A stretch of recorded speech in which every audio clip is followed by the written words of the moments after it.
चालाक जात कौन निकला? यादव की भूमिहार।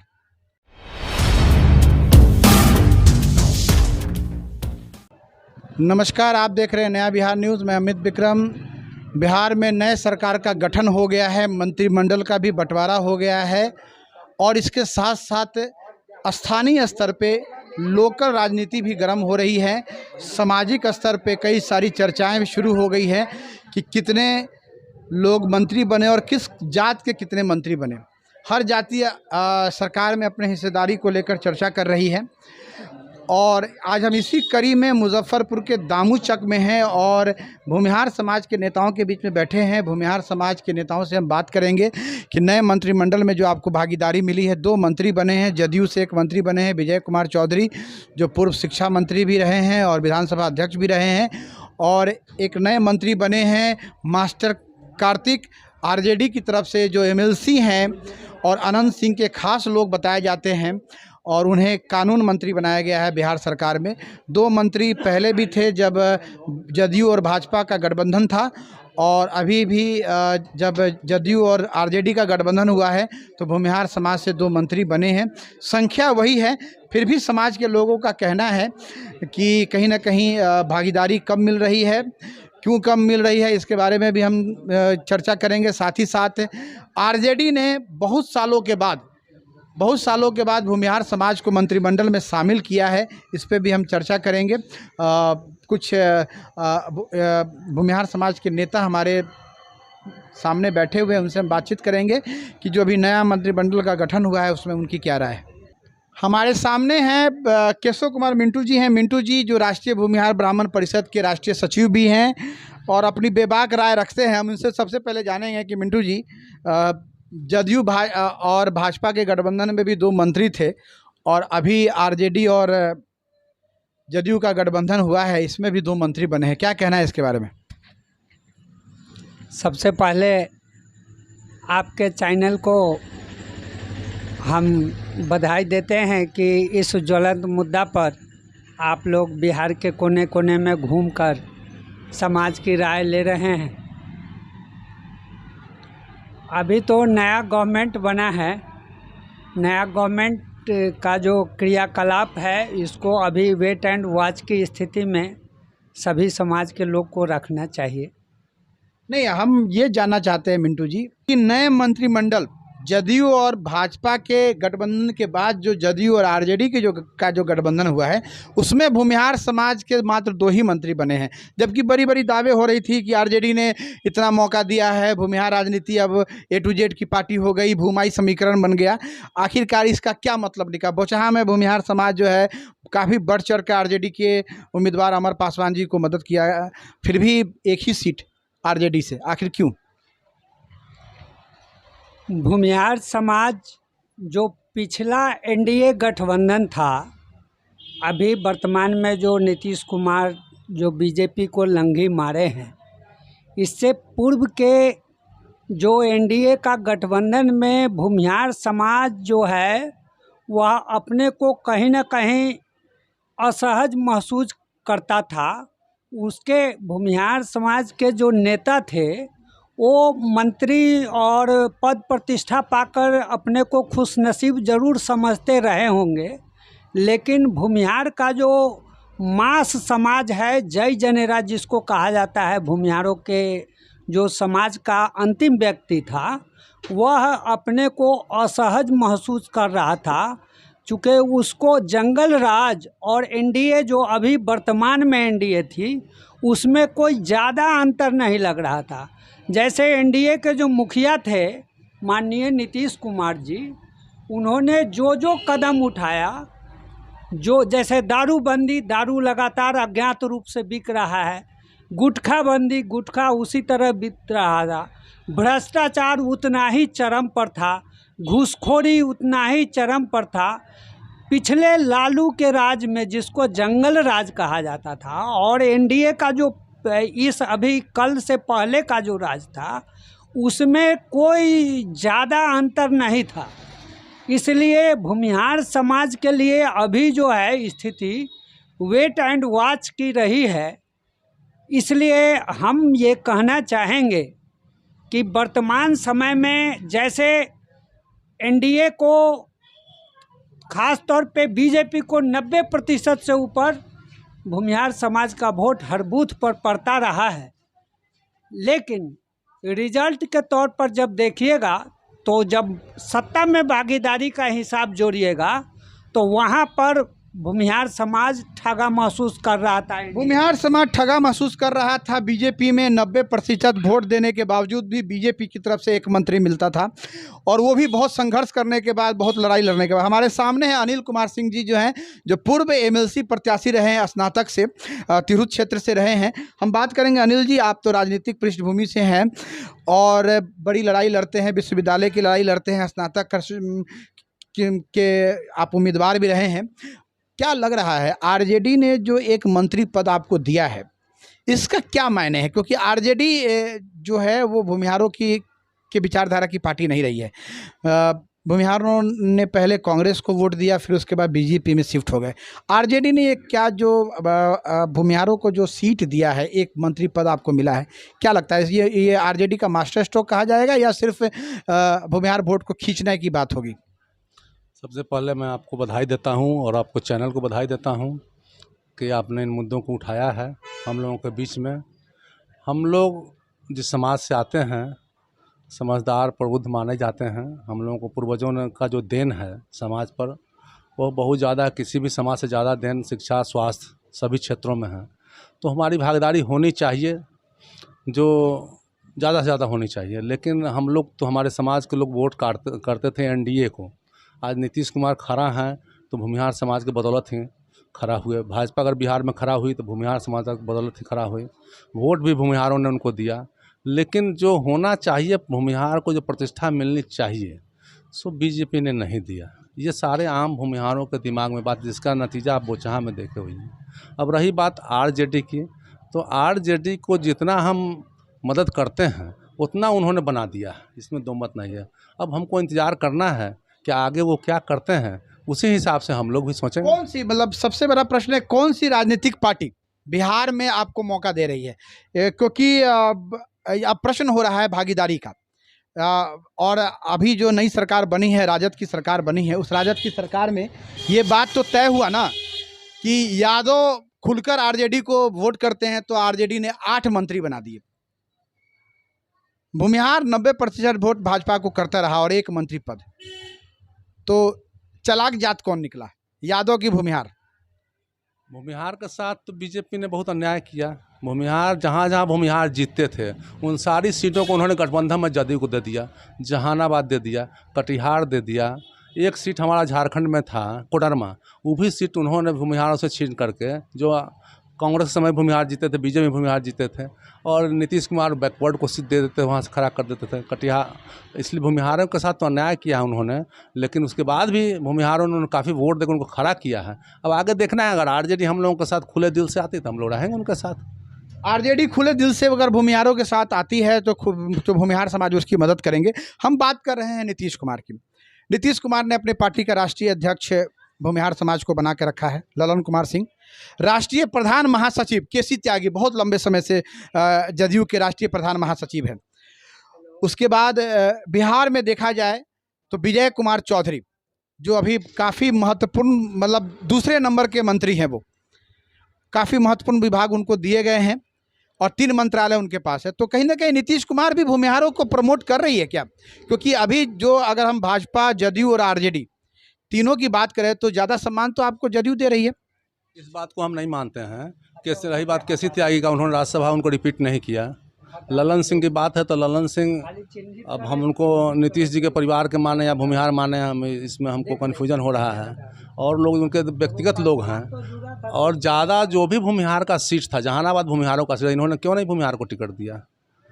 कटिहार से लगातार भूमिहार जीतते थे निखिल चौधरी, उनको काट करके इन्होंने दूसरे जाति को दे दिया। अभी कांटी मुजफ्फरपुर जिला में हम बैठे हैं, कांटी में भूमिहारों की सबसे ज़्यादा आबादी है। अजीत कुमार ने निर्दलीय 57,000 वोट लाया। वहाँ से आरजेडी ने भी मुसलमान को दिया टिकट और एनडीए ने भी मुसलमान को टिकट दिया।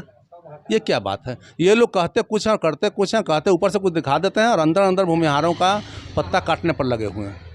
अनिल जी का डायरेक्ट कहना है कि नीतीश कुमार की नीयत और जो नीति है दोनों में फ़र्क है।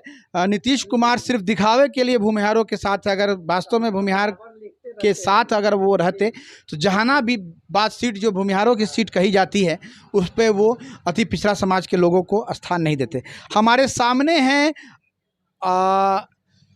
प्रणय जी हैं जो एमएलसी से आपको एमएलसी का चुनाव लड़ते हैं शिक्षक निर्वाचन क्षेत्र से।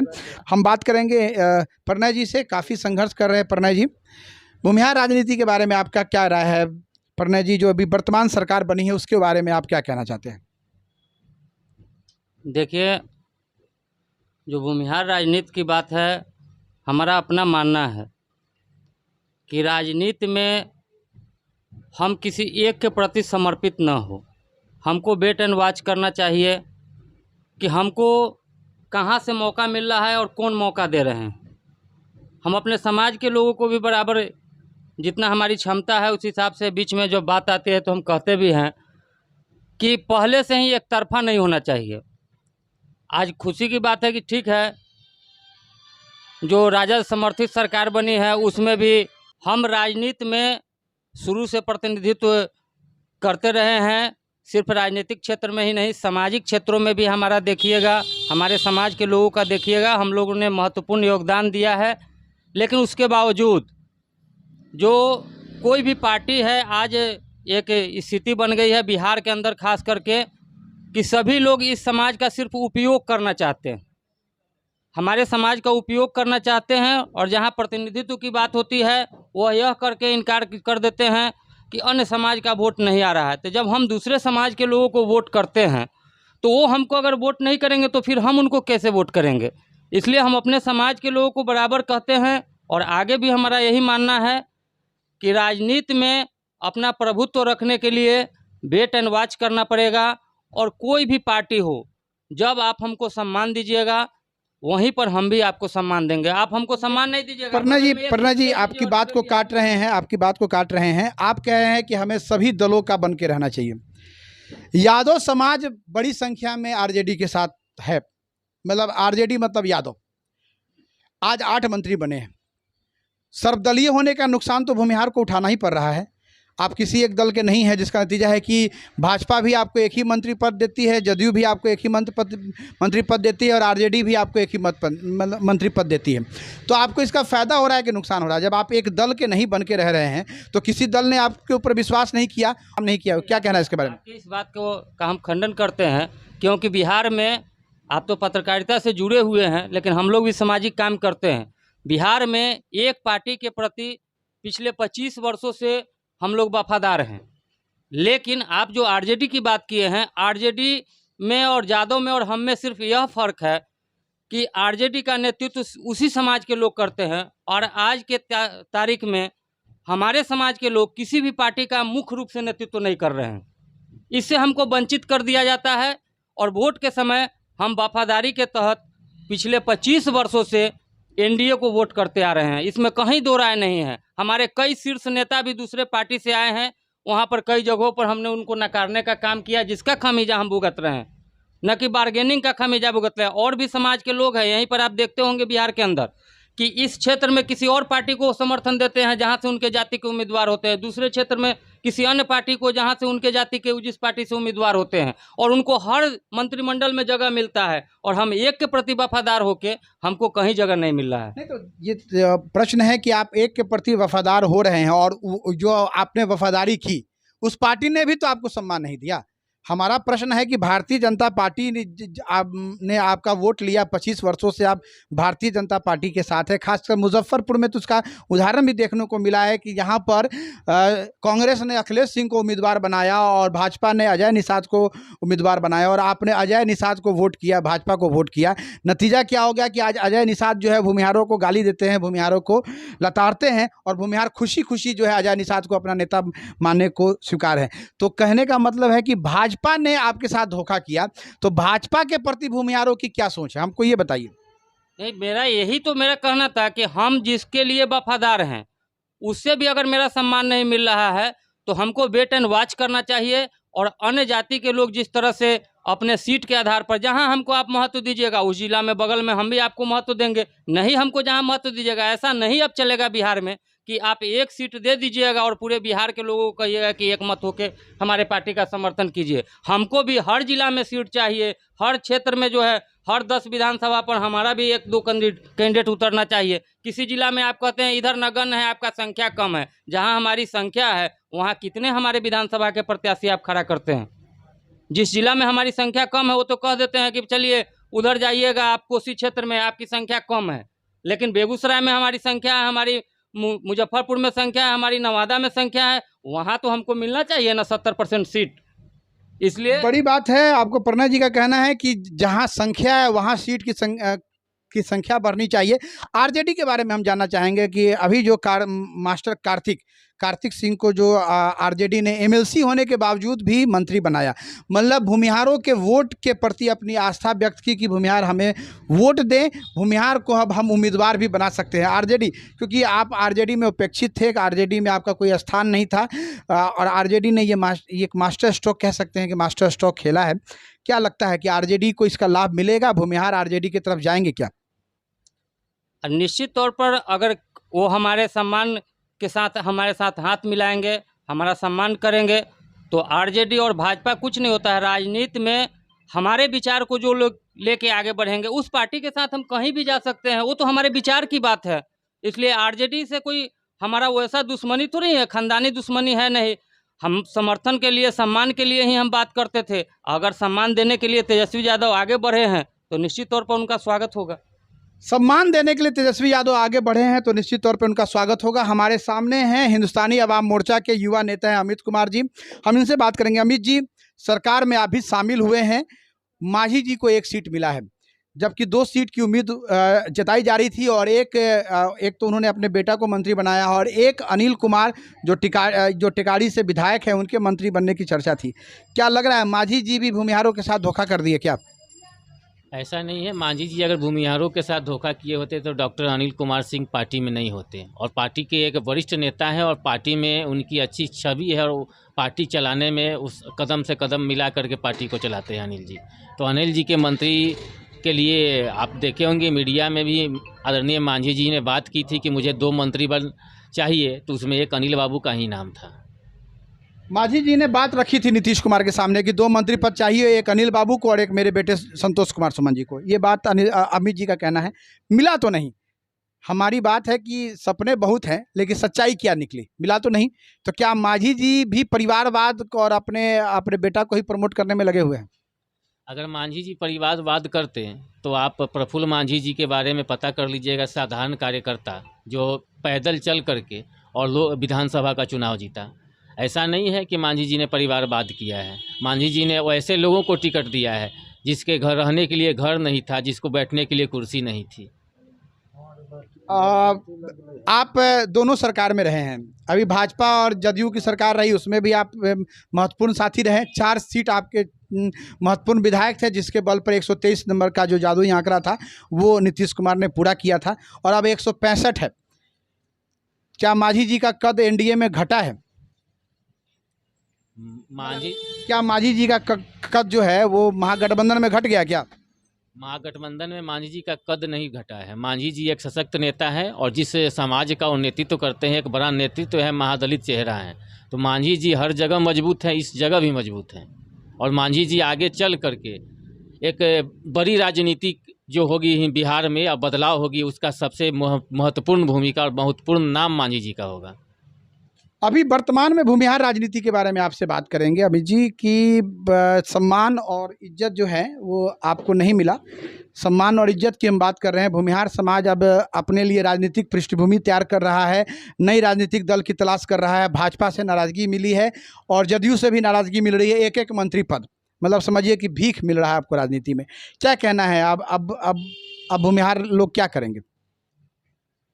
भूमिहार लोगों को महागठबंधन में हिंदुस्तानी आवाम मोर्चा सम्मान करती है और हम चाहते हैं कि हिंदुस्तानी आवाम मोर्चा जो पार्टी है उसमें जुड़े और हमारे पार्टी में 25% का हिस्सेदारी भूमिहार समाज का है। 4 विधायक है, उसमें से एक विधायक डॉक्टर अनिल कुमार सिंह हमारे समाज के ही, भूमिहार समाज के ही हमारे पार्टी में। और हमारे पार्टी में एकमात्र ही बिहार में ऐसा पार्टी है जो हर जाति हर समाज को उतना ही महत्वपूर्ण भूमिका देती है जो कोई दल नहीं देते। आप देखिएगा जो दल आपको भाजपा को औराई में जो रामसूरत राय मंत्री थे उनको हमारे समाज के लोग वोट देते थे और सबसे पहले टारगेटेड उन्होंने भूमिहार समाज को ही किया है। और जो बिहार मुजफ्फरपुर में जो विकास पुरुष रघुनाथ पांडे थे उनके ऊपर भी सवाल उठाया।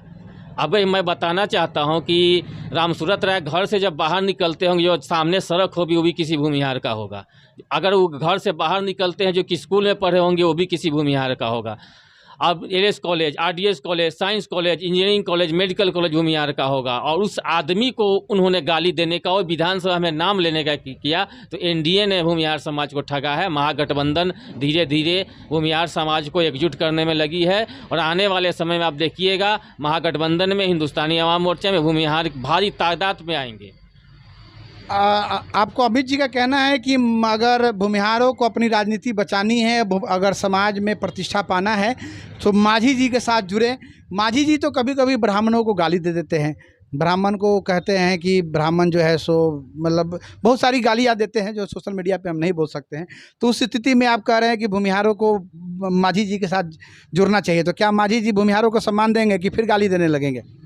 मांझी जी अगर भूमिहारों को गाली देते और ब्राह्मणों को गाली देते तो हम उनके साथ जुड़ते नहीं। मांझी जी सबका सम्मान करते हैं। मांझी जी के बात को मीडिया वाले तोड़ मरोड़ करके ऊपर करने का बात करते हैं। मांझी जी वैसे ब्राह्मण का बात किए जो ब्राह्मण झूठा है, ठगने का काम करता है, वैसे ब्राह्मण का। मांझी जी के यहाँ बहुत सारे ब्राह्मण हैं, भूमिहार समाज से हम लोग हैं। मुजफ्फरपुर से 100 भूमिहार उनके संगठन, हमारे संगठन के माध्यम से उस पार्टी में जुड़ा हुआ है। मांझी जी कांटी विधानसभा में देखिएगा, समय आने दीजिए, मुजफ्फरपुर से भी हमारी प्रतिनिधित्व होगी और हम मांझी जी के साथ जो है कदम से कदम मिला के चल रहे हैं और मांझी जी हमारे साथ कदम से कदम मिला के चल रहे हैं। और मांझी जी कभी किसी को, आप देखिएगा बिहार में एकमात्र नेता है जो कभी लगता नहीं कि कभी उप मुख्यमंत्री, पूर्व मुख्यमंत्री रहा है, अपने बगल में अपने नज़दीक में बैठा करके रखते हैं। बेटा उनका मंत्री है। बिहार में आप सारे मंत्री के पास चल जाइए, आपको मिलने का समय लगेगा, लेकिन डॉक्टर संतोष कुमार सुमन के पास आपको तनिक क्षण नहीं लगेगा। संतोष कुमार सुमन अपने बगल में बैठा करके आपसे आपकी समस्याओं के बारे में पूछेंगे। अमित जी का कहना है कि मांझी जी बिहार में एक नई राजनीतिक विकल्प के रूप में भूमिहारों के लिए अच्छा मौका दे सकते हैं। भूमिहारों को अगर अपनी राजनीति को बचाना है तो मांझी जी के साथ जुड़े। हम बात करेंगे पुनः मिंटू जी से। मिंटू जी, अभी एक खबर आई है सोशल मीडिया पर कि जदयू के 4 विधायक जो भूमिहार समाज से है, पंकज मिश्रा, शालिनी मिश्रा, डॉक्टर संजीव कुमार, ये लोग जो है वो नीतीश सरकार से नाराज़ है और कल जो शपथ ग्रहण समारोह था उसमें ये लोग शामिल नहीं हुए। क्या कहना है इसके बारे में? हम भूमिहार समाज के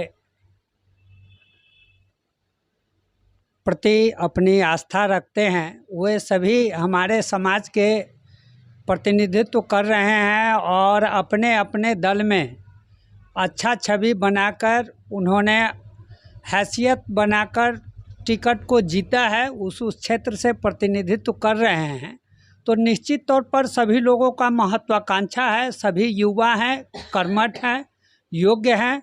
हम चाहेंगे कि नीतीश कुमार को या अन्य जो दल हैं, कांग्रेस है, उससे भी अजीत शर्मा या और जो लोग भी हैं उनको मंत्रिमंडल में शामिल किया जाए। चूँकि आज बीजेपी बिहार में इस तरह की स्थिति और गर्त में इसलिए जा रही है चूँकि उसने भूमिहार के स्वाभिमान को समझा नहीं। हम लोग जिस भी पार्टी को जब भी मदद किए हैं, कांग्रेस को मदद किए, खुल के मदद किए, आरजेडी को अगर हम लोग ने विरोध किया तो पूरे खुल के किया और 30 वर्षों से किया। ऐसा नहीं है कि 1 आध 2 साल किए और उसके बाद छोड़ दिए, लगातार किए। उसका नुकसान हुआ कि हमारे बड़े बड़े नेता कांग्रेस गठबंधन से चुनाव में आए और हम लोगों ने उनको नकार दिया, इसलिए कि हम लोगों ने बीजेपी और जेडीयू को अपना रहनुमा समझा। लेकिन बीजेपी और जेडीयू ने जो भूमिहारों के साथ दगा किया, जिसका अंजाम है कि जेडीयू तो सत्ता में बच गई लेकिन बीजेपी आज कहीं का नहीं रही बिहार में। अगर वो अकेले चुनाव लड़ेगी तो हो सकता है 3, 4, 5 सीट पर जाके सिमट जाए, चूँकि सारे भूमिहार बीजेपी में जाके और अपने को ठगा महसूस कर रहे हैं। बड़ी बात है। मिंटू जी का कहना है कि अगर बीजेपी अगर चुनाव लड़ती है वर्तमान में तो 4-5 सीट से ज़्यादा नहीं मिलेगा, क्योंकि भूमिहारों को ठगने का जो परिणाम है वो बीजेपी को भुगतना पड़ेगा। हम बात करेंगे अनिल जी से। अनिल जी, अब क्या लगता है, अब हम वर्तमान राजनीति की बात कर रहे हैं, अब क्या करना चाहिए भूमिहारों को? क्योंकि बीजेपी, आरजेडी, जदयू की तो बात हो गई, कांग्रेस की बात हो गई। कांग्रेस तो अब बहुत निचले पैदान पे है। अभी वर्तमान में भूमिहारों को क्या करना चाहिए? अमित जी का कहना है कि मांझी जी के साथ जुड़ जाइए। आपका क्या कहना है? मेरा अपना मानना है कि हम लोगों को 24 के लोकसभा के टिकट का इंतजार करना चाहिए। कौन हमें ज़्यादा सम्मान देता है? तो पृष्ठभूमि तो आपको अभी तैयार करनी पड़ेगी। जब आप किसी दल में बनिएगा, जब दल में रहिएगा तब ना कोई पार्टी आपको टिकट देगी। पृष्ठभूमि तो हमारा तैयार है, हम लोग तो मेहनत करिए रहे हैं। सब पार्टी में सब लोग है हैं समाज के, ऐसा बात थोड़े नहीं है। रहते हुए भी मेहनत करते हुए लोग नकार देता है, टिकट नहीं देता है लोग। तो देखते हैं कि लोग क्या करते हैं। मुजफ्फरपुर और वैशाली लोकसभा के बारे में बताइए। सबसे ज़्यादा उत्तर बिहार में बड़ी जनसंख्या मुजफ्फरपुर और वैशाली लोकसभा में है। मुजफ्फरपुर में मलाह समाज के लोगों को टिकट मिलता है और वैशाली में राजपूत समाज के लोगों को टिकट मिलता है। और कहने को तो बहुत सारी बातें हैं, लेकिन जब भूमिहार खड़ा होता है तो ये सब लोग मिलकर एक बार में उसको हराने का प्रयास करते हैं। तो क्या करना चाहिए अब? ये टिकट तो दोनों लोकसभा में से किसी एक लोकसभा में मिलना चाहिए हमारे समाज को। और बस कह रहे इंतजार करना चाहिए कि टिकट वहाँ क्या देते हैं वो लोग, उस हिसाब से हम लोग फैसला करेंगे। अनिल जी का कहना है कि इंतजार कीजिए, वेट एंड वॉच की स्थिति है। हम प्रणय जी से भी पूछेंगे। प्रणय जी, क्या करना चाहिए? आप मतलब मात्र समझिए कि 1.5 साल बाकी रह गया लोकसभा चुनाव का, और पृष्ठभूमि अगर तैयार नहीं करते हैं, कोई दल नहीं चुनते हैं, कोई अगर ज़मीन तैयार नहीं करते हैं, तो फिर राजनीतिक लड़ाई कैसे लड़ी जाएगी? क्या करना चाहिए आप बताइए भूमिहारों को अब? देखिए, अभी तो नया समीकरण फिर बन गया है, तो इस समीकरण का हमको लगता है कि 2-3 महीना हम लोग को वेट एंड वॉच करना चाहिए कि सरकार किस दिशा में आगे बढ़ रही है, हमारे समाज को कितना सम्मान मिल रहा है। और निश्चित तौर पर हम अनिल भाई के इस बात का समर्थन कर रहे हैं कि दोनों में से एक सीट तो हमको चाहिए ही। अगर एक सीट नहीं मिलेगा तो हम इस बार किसी पार्टी के साथ जाने की स्थिति में नहीं रहेंगे। क्या ये दोनों लोकसभा में से भूमिहार अपना उम्मीदवार उतारेगा? मान लीजिए जो अभी जो स्थिति है, राजनीतिक स्थिति है, उसमें कहीं से भी नहीं प्रतीत हो रहा है कि भूमिहार को लोकसभा वैशाली और लोकसभा मुजफ्फरपुर मिलेगा। तो क्या भूमिहार अंदरूनी रूप से ये तैयारी करके बैठा हुआ है कि हम अकेले भी चुनाव लड़ लेंगे? निश्चित तौर पर हम लोग का एक अभियान चल रहा है, और इस बार अगर किसी पार्टी ने टिकट नहीं दिया तो हमारा निर्दलीय उम्मीदवार होगा, और उम्मीदवार ही नहीं होगा बल्कि सशक्त उम्मीदवार होगा, और लड़ाई में हम ही होंगे और हमारे साथ किसी को लड़ना पड़ेगा। बड़ी बात है। प्रणय जी का करना है कि हमारे उम्मीदवार सशक्त होंगे, भूमिहार समाज का उम्मीदवार है, वो बड़ी लड़ाई लड़ेगा, और जो भी जिनको भी लड़ना है हमसे लड़ना होगा। हम दल की नहीं, जमात की बात करते हैं। अमित जी से बात करेंगे। अमित जी, फाइनल बताइए, कांटी विधानसभा से अब आपके विधानसभा के विधायक मंसूरी जी जो हैं वो विधायक बन गए, और मुझे लगता है कि इतिहास में पहली बार कोई मंसूरी समाज का आदमी विधायक बना होगा। तो इसका राजनीतिक लाभ क्या मिलेगा? आरजेडी को क्या मिलेगा? और भूमिहार समाज कांटी में कहाँ चला गया? हाशिए पे चला गया क्या? इसराइल मंसूरी साहब महत्वपूर्ण रूप से हमारे कांटी के नहीं हैं, वो मुजफ्फरपुर से ताल्लुक़ रखते हैं और हम कांटी के हैं। तो आने वाला जो समय होगा वो उनका जीत पार्टी के नाम पर होता है। अगर निर्दलीय अगर वो भी लड़े, अगर हमारे साथ अगर वो भी निर्दलीय आ जाए, हम भी लड़ाई में आ जाए, तो उनको 5 वोट नहीं मिलेगा, और मैं दावा करता हूं कि 40,000 वोट 45,000 वोट हम निर्दलीय लेकर के। अजीत कुमार के बारे में हम बात करेंगे। अजीत कुमार जो वहाँ से कई बार विधायक रहे और अभी भूमिहार ब्राह्मण सामाजिक फ्रंट चलाते हैं, भूमिहारों की एकता की बात करते हैं। कई भूमिहार समाज के लोगों का कहना है कि ये चुनावी बातें करते हैं। चुनाव में जब ये मंत्री बने, विधायक बने, तो भूमिहार समाज को याद नहीं रखे, और अब भूमिहार चिल्ला रहे हैं। क्या लाभ मिलेगा कांटी की जनता को इससे? नहीं, अजीत कुमार के बारे में मैं कहना चाह रहा हूँ कि भूमिहार का उन्होंने प्रतिनिधित्व नहीं किया, तो भूमिहार ही ने उनको वोट दिया, और भूमिहार को हटा करके उन्होंने क्या गढ़ जीत लिया है? अगर वो थे तो क्या कमी थी? अपना पत्ता तो आप खुद काट रहे हैं।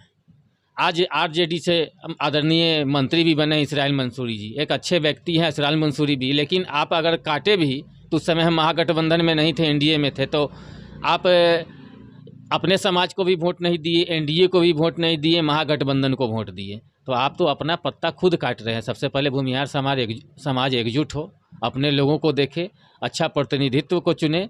और हम लोग भी कांटी से हैं, आए हमसे मिले, हम जनता के बीच में लगातार हम लोग टैग कर रहे हैं, घर घर जा रहे हैं। आने वाला समय ऐसा होगा कि एनडीए महागठबंधन से मांझी जी के जो पार्टी होगी उससे लगातार हमारी लड़ाई चल रही है और उम्मीदवार मैं होऊंगा। ये आपको दावा नहीं 100% कहता हूँ कि कांटी से आपका महागठबंधन का उम्मीदवार हिंदुस्तानी आवाम मोर्चा से होगा और हम होंगे, अमित कुमार होगा, आप देखिएगा। तो अमित जी खैर अभी तो वो सीट आरजेडी का है, इसराइल मंसूरी मंत्री जी बन गए, तो ये कहीं ये बात तो नहीं है कि उनका टिकट कट जाएगा और वो मांझी जी को टिकट मिल जाएगा? वो तो समय बताएगा। हमको जो सीट चाहिए हमने चिन्हित किया हुआ है, वो सीट तो हम लेंगे, चाहे इसके लिए जो करना हो।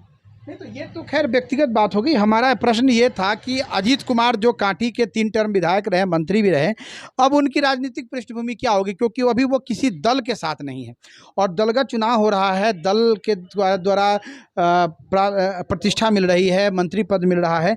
अजीत कुमार की राजनीति के बारे में हम जानना चाहते हैं कि अजीत कुमार की राजनीति कांटी में क्या राजनीति बाकी रह गई? या इसराइल मंसूरी के द्वारा मंत्री बनने पे क्या फ़र्क पड़ेगा? भूमिहार समाज को क्या लाभ मिलेगा?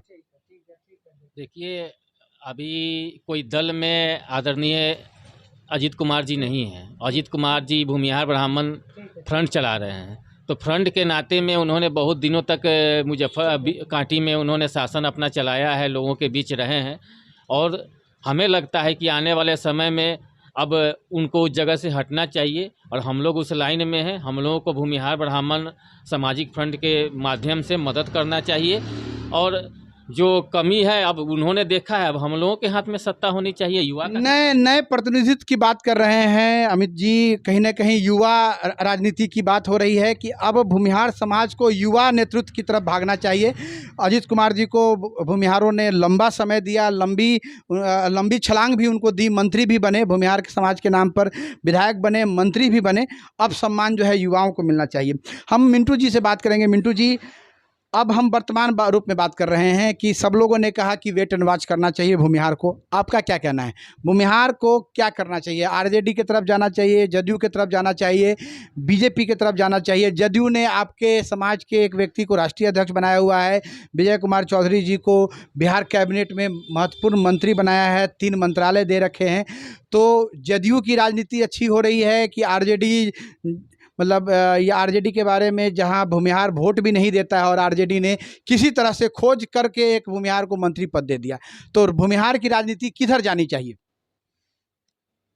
अभी हमारे अनिल भाई प्रणय जी जो बात कहे हैं उसी के तहत ये पूरा अभी जो सिचुएशन राजनीति में चल रही है, इसको हमारा समाज बहुत ही तीक्ष्ण दृष्टि से इसको वेट एंड वॉच कर रहा है। रहा बात प्रतिनिधित्व का और मदद करने का, तो मैं आपको आश्वस्त करता हूं कि आज से 2-3 साल पहले जो भूमिहार के नेता और भूमिहार जो लोग थे और आज जो भूमिहार का राजनीतिक परिस्थिति है, दोनों में भयानक बदलाव है।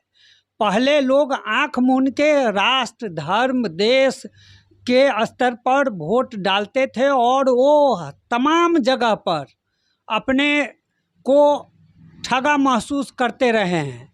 आज की स्थिति में हम आपको ये आश्वस्त कराते हैं कि हमको चाहिए मोतिहारी, हमको चाहिए वैशाली, हमको चाहिए मुजफ्फरपुर, हमको चाहिए जहानाबाद, हमको चाहिए पटना 2 में से 1, हमको चाहिए बेगूसराय, हमको चाहिए खगड़िया, हमको चाहिए कटिहार।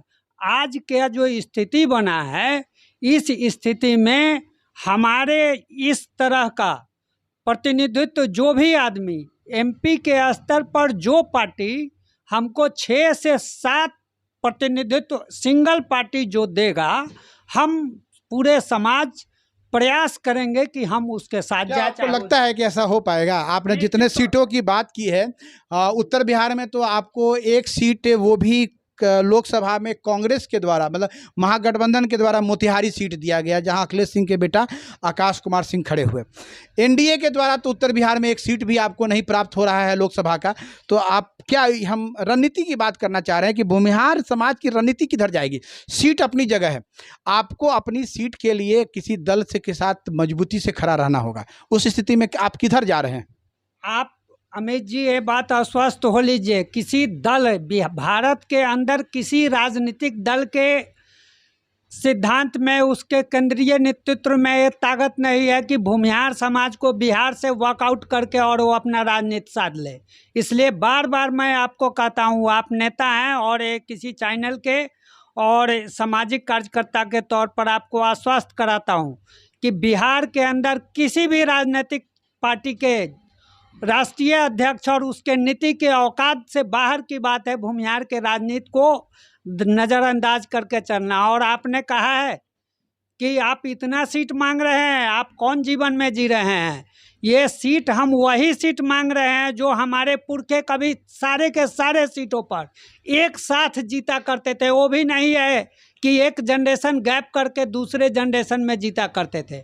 हम जिस जिस सीट की बात कर रहे हैं उस इतिहास उधर के देख लीजिए, वो सभी सीटों पर हम जब जब अपने जात के साथ, जमात के साथ एक साथ रहे हैं, हम जब जब पार्टी के प्रति प्रतिबद्धता नहीं रखे हैं, जाति के प्रति प्रतिबद्धता रखे, हम सभी जगह पर जीते हैं।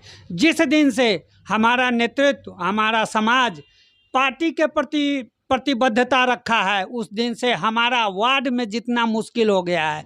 इसलिए हम लोग जाति के प्रति प्रतिबद्धता रखेंगे और चाहे नेशनल पार्टी, चाहे वो अमित शाह हो, चाहे वो ललन सिंह हो, चाहे वो सोनिया गांधी हो, चाहे लालू यादव हो, चाहे वो मांझी हो या नीतीश कुमार हो, सबको घुटना टेक के और भूमिहार के साथ पीछे आना होगा और भूमिहार प्रतिनिधित्व करेगा। जैसे आज से 20 साल पहले, 30 साल पहले प्रतिनिधित्व किया है।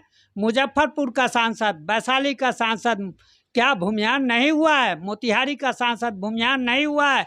जहानाबाद का सांसद भूमिहार नहीं हुआ है? कटिहार का सांसद भूमिहार नहीं हुआ है? क्या मैं ये बात जो बोला हूँ ये झूठ है क्या? नहीं, आप जो बातें कर रहे हैं उसमें मोतिहारी को छोड़ दिया जाए तो मुजफ्फरपुर और वैशाली, ये तो अब मतलब इतिहास के पन्नों में दर्ज वाली बात है। वर्तमान में 30 वर्षों से आपके कोई सांसद नहीं हुए हैं। तो हम वर्तमान की बात कर रहे हैं कि किसी आप अगर ये सीटें आपको मिली भी हैं तो एक दल के प्रति आपकी आस्था के कारण मिली है। वर्तमान में आप किस दल में हैं और क्या आस्था होनी चाहिए, हम इसके बारे में आपसे बात करना चाहते हैं। आप, चूँकि मैं किसी दल विशेष का व्यक्ति नहीं हूँ, समाज का हूँ। समाज के साथ ये जो अभी वर्तमान में यहाँ महागठबंधन की सरकार और केंद्र में जो एनडीए की सरकार है, ये दोनों के सरकार का पॉलिसी को हम लोग वॉच कर रहे हैं। जो सरकार की पॉलिसी और जो प्रतिनिधित्व ज़्यादा हमको देगा, जो हमारे प्रति सॉफ्ट कॉर्नर रखेगा, अपने पॉलिसी में सुधार रखेगा, हम उसको हमारा समाज मदद देगा। किसी व्यक्ति विशेष और जाति विशेष के प्रति समाज का कोई रुझान नहीं है। बड़ी बात है। मिंटू जी का कहना है और तमाम नेताओं का कहना है कि वेट एंड वॉच कर रहे हैं और जो दल हमारे समाज को ज़्यादा सम्मान देगा, हमारा समाज खुलकर उस दल के साथ आएगा, पार्टी कोई भी हो। अब पार्टी के प्रति भूमिहार समाज की कोई प्रतिबद्धता नहीं है, दल में नहीं, जाति में विश्वास है, जमात में विश्वास है। और निश्चित तौर पे राजनीति के लिए जमात और जाति का गठबंधन होना जरूरी है। जब तक जातिगत मजबूत नेता नहीं होगा, कोई दल भी आपको सम्मान नहीं देगा। ये कहना है भूमिहार समाज का। नए राजनीतिक गठबंधन की ओर भूमिहार समाज आपको आगे बढ़ चुके हैं। बिहार में क्या करेगा भूमिहार समाज, ये तो समय की बात है। लेकिन वर्तमान में जो अभी महागठबंधन की सरकार बनी है, इससे भूमिहार समाज में खुशी की लहर है। नया बिहार न्यूज़ से मैं अमित विक्रम, मुजफ्फरपुर।